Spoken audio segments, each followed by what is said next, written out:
وسلم عليك يا حبيب الله الصلاة والسلام عليك يا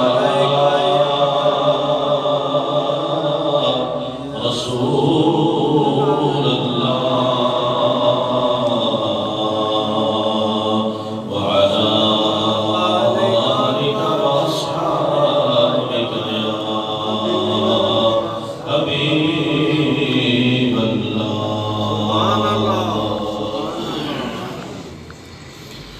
اے سبز گنبد والے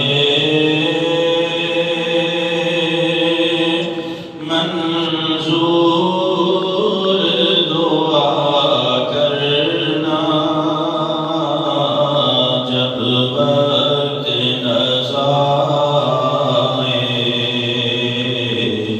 دیدار عطا کرنا اے سبز گنبد والے منظور دعا کرنا جب وقت نظر آئے دیدار عطا کرنا جب وقت نظر آئے دیدار عطا کرنا میں قبر اندھیری میں گھبراؤں گا جب تنہا میں قبر اندھیری میں گھبراؤں گا جب تنہا امداد میری کرنے آ جانا رسول اللہ امداد میری کرنے آ جانا میرے آقا روشن میری تربت کو للہ ذرا کرنا جب وقت نظر آئے دیدار یہ نعت بھی ہے اور دعا بھی ہے مرتے وقت اگر رسول اللہ صلی اللہ علیہ وسلم کا دیدار ہو جائے تو سمجھو یہ منزل بھی آسان آخرت کی منزل بھی آسان قبر کی منزل بھی آسان ہے جب وقت نظر آئے دیدار عطا کرنا کیونکہ نظر کا عالم بہت سخت ہوتا ہے اس کی سختی میرے آقا علیہ السلام نے یوں بیان فرمائی کہ اگر ایک گوشت کے اندر خاردار تار پیوست کر کے پھر اس خاردار تار کو زور سے کھینچا جائے اور وہ گوشت کو چیرتی ہوئی جب باہر نکلتی ہے اس سے کہیں زیادہ سکرات کے وقت میں انسان کو درد محسوس ہوتا ہے تکلیف محسوس ہوتی ہے اور اس عالم میں سرکار دو جہاں صلی اللہ علیہ وسلم کا اگر دیدار ہو جو مفسرین فرماتے ہیں کیسے بھی یہ درد محسوس نہیں ہوگا انہوں نے قرآن سے اس واقعے سے یہ بیان فرمایا کہ جناب حضرت یوسف علیہ السلام کو دیکھنے کے لیے جب مصر کی عورتیں آئیں انہوں نے حضرت زلیخا کو تانے لگائے کہ جس سے تو پیار کرتی ہے کتنا حسین ہے وہ اس کا کبھی دیدار کرا دے حضرت زلیخا نے ان کے دیدار کا اہتمام کیا حضرت یوسف علیہ السلام کو ان کا دیدار کرانے کے لیے آپ کو بٹھایا گیا اور پھر ان عورتوں کو مصر کی عورتوں کو بلا کر ان کے ہاتھ میں چھری اور سیب دے دیے گئے کوئی پھل دے دیے گئے کہا کہ جب یوسف آئے پھر تم نے ان کو کاٹنا ہے۔ عزیزان محترم، یہ ساری عورتیں حضرت یوسف علیہ السلام کے انتظار میں تھی. جناب حضرت یوسف علیہ السلام نے جب حسن سے پردہ اٹھایا، اللہ تبارک و تعالیٰ نے حضرت یوسف کو بڑا حسن عطا کیا تھا. بڑی حسین و جمیل تھے حضرت یوسف علیہ السلام. آپ کے حسن سے جب پردہ ہٹا، ان عورتوں کی نگاہیں حضرت یوسف علیہ السلام کی طرف ہو جاتی ہیں. اب یہاں پھل کاٹنے کا حکم ہے. پھل کاٹنے کی بجائے مصر کی عورتوں نے اپنی انگلیاں کاٹنا شروع کر دی. وہاں دیدار یوسف کرتی رہی، یہاں انگلیاں کٹتی رہی. حضرت زلیخا نے کہا نیچے تو دیکھو یہ کیا کر رہی ہو؟ کہا اوہو، ہم نے حضرت یوسف علیہ السلام کے ہو گئی. ہمیں نہ درد کا احساس ہوا نہ تکلیف کا احساس ہوا.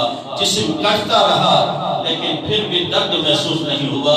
جناب حضرت یوسف علیہ السلام کے حسن کا عالم یہ ہے تو جس کو اللہ تبارک و تعالیٰ نے کائنات میں سب سے زیادہ حسین بنایا ہو، وہ احسن منک لم ترکت عینی، میرے اور آپ کے نبی، میرے اور آپ کے آقا جناب حضرت محمد مصطفیٰ صلی اللہ تعالیٰ علیہ وسلم کی حسن کا عالم کیا ہوگا.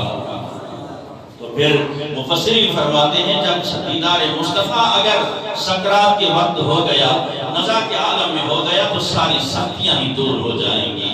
اور شہید کے لیے بھی یہی مفسرین فرماتے ہیں کہ اسے جتنی تلواریں لگتی رہیں، جتنے زخم لگتے رہیں، اسے درد محسوس نہیں ہوتا. پوچھا گیا کہ یہ درد کیوں نہیں ہوتا؟ کہا کہ اللہ تبارک و تعالیٰ کا اس وقت اس شہید کو دیدار ہو رہا ہوتا ہے. وہ اللہ کے دیدار میں اتنا مگن ہو جاتا ہے، یہاں تیر بھی برستے رہیں، تلواریں بھی لگتی رہیں، لیکن شہید کو درد محسوس نہیں ہوتا. عزیزان محترم، حسن یوسف کا عالم یہ ہے تو حسن مصطفیٰ کا عالم کیا ہوگا؟ یہ دعائیہ کلمات ہیں. اللہ تبارک و تعالیٰ نزا کے عالم میں ہمیں سب کو دیدار مصطفیٰ عطا فرمائے. جب برد نزا دیدار عطا کرنا، میں قبر اندھیری میں گھبراؤں گا جب تنہا، امداد میری کرنے آ جانا میرے آقا، روشن میری تربت کو للہ ذرا کرنا.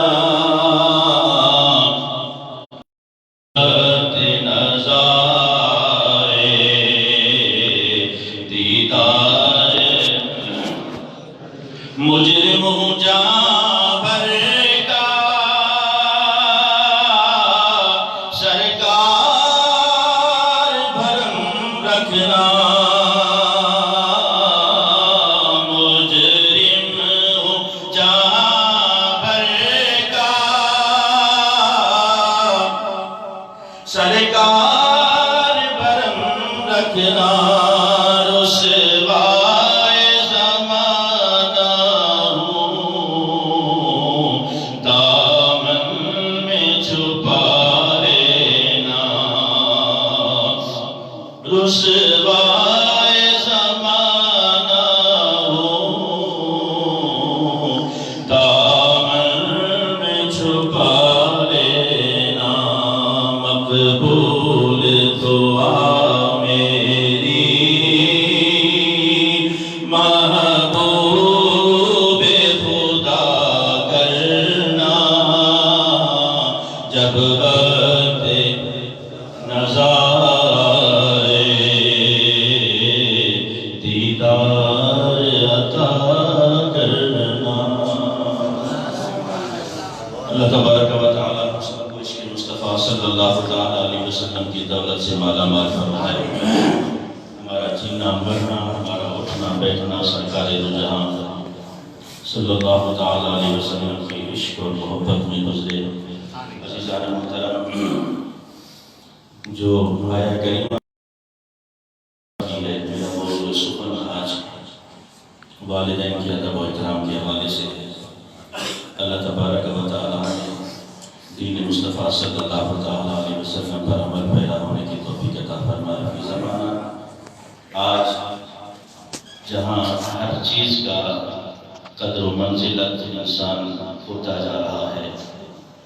آج وہاں پر ہم نے اپنے والدین کو بھی اس مقام پر لا کر کھڑا کیا کہ جس کی نہ کوئی بغض، نہ کوئی ادب، نہ کوئی احترام، ماشاء اللہ کوئی ایسی اولاد ہے، اللہ ان کو سلامت رکھے جو اپنے والدین کا ادب و احترام دل سے کرتے ہیں۔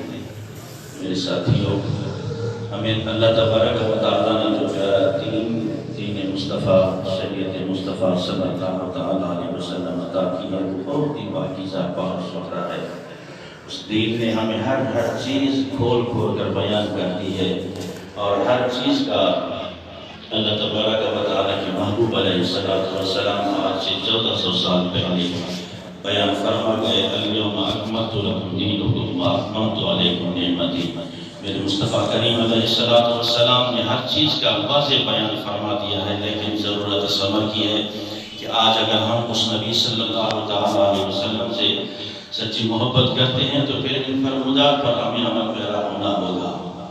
ہمیں حدیث مصطفیٰ صلی اللہ علیہ وسلم پر عمل پیرا ہونا ہوگا۔ ہمیں والدین کے ادب و احترام کو حدیث مصطفیٰ کی روشنی میں اور اللہ تبارک و تعالیٰ کے کلام مقدس کی روشنی میں ہمیں اس بات پہ ضرور سوچنا ہوگا کہ اللہ نے اور اس کے محبوب علیہ السلام نے جب والدین کا یہ ادب و احترام اور مقام بیان فرمایا ہے تو ہم تو ان کے حکم کے تابع ہیں۔ ہم نے تو ہر حکم پر سر تسلیم خم کرنا ہے۔ اگر کوئی واقعی اپنے آپ کو اللہ کا بندہ تسلیم کرتا ہے، اللہ کا بندہ ہونے کا مقصد یہ ہے کہ ہم اللہ کے غلام ہیں، اس کے بندے ہیں، اس کی مخلوق ہیں، وہ ہمارا خالق ہے۔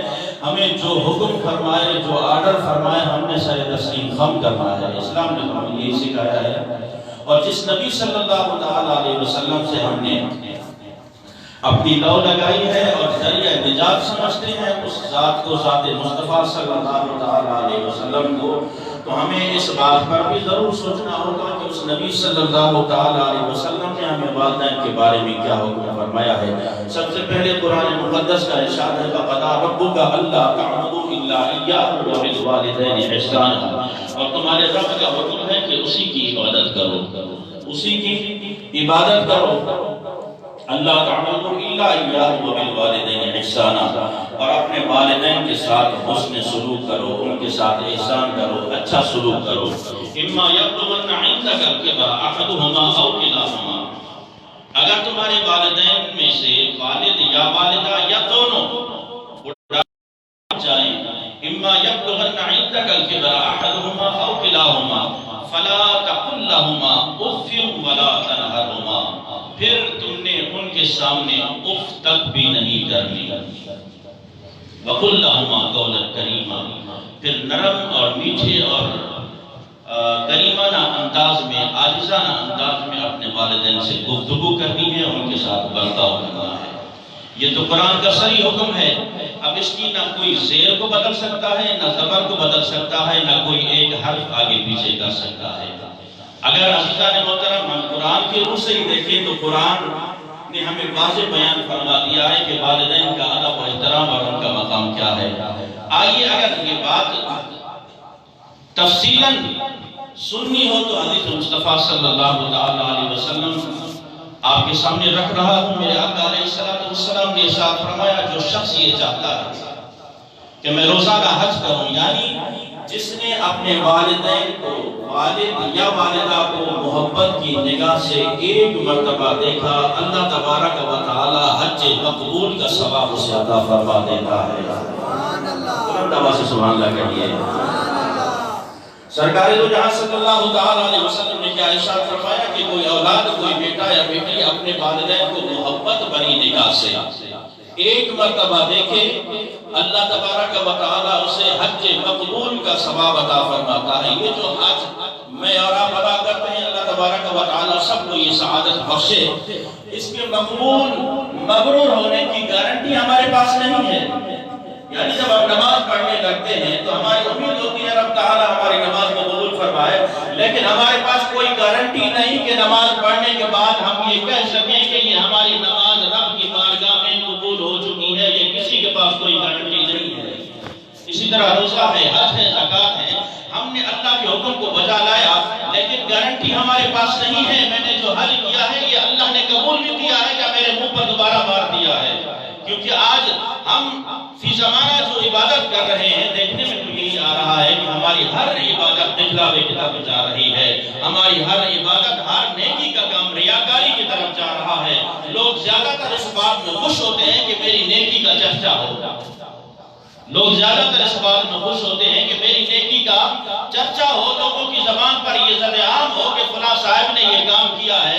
اگر یہ چیزیں آ جائیں انسان کے اندر تو پھر رب تعالیٰ فرماتا ہے پھر وہ تمہاری واہ میں دنیا میں کرا دیتا ہوں، تمہاری اس نیکی کی واہ میں دنیا میں کرا دیتا ہوں. جب میرے پاس آؤ گے تمہارے پلے کچھ نہیں ہوگا، جب میری بارگاہ میں آؤ گے تمہارے پلے، تمہارے دامن میں کچھ نہیں ہوگا.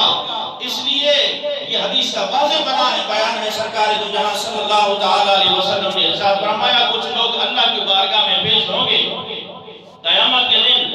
ایک قاری کو، ایک حافظ کو پیش کیا جائے گا، میرا رب فرمائے گا بتا تو نے کیا کیا دنیا میں جا کر؟ وہ عرض کرے گا مولا میں نے قرآن پڑھا، لوگوں کو پڑھایا، میں نے اس کی تعلیم دی اور میں اس کا حافظ بنا.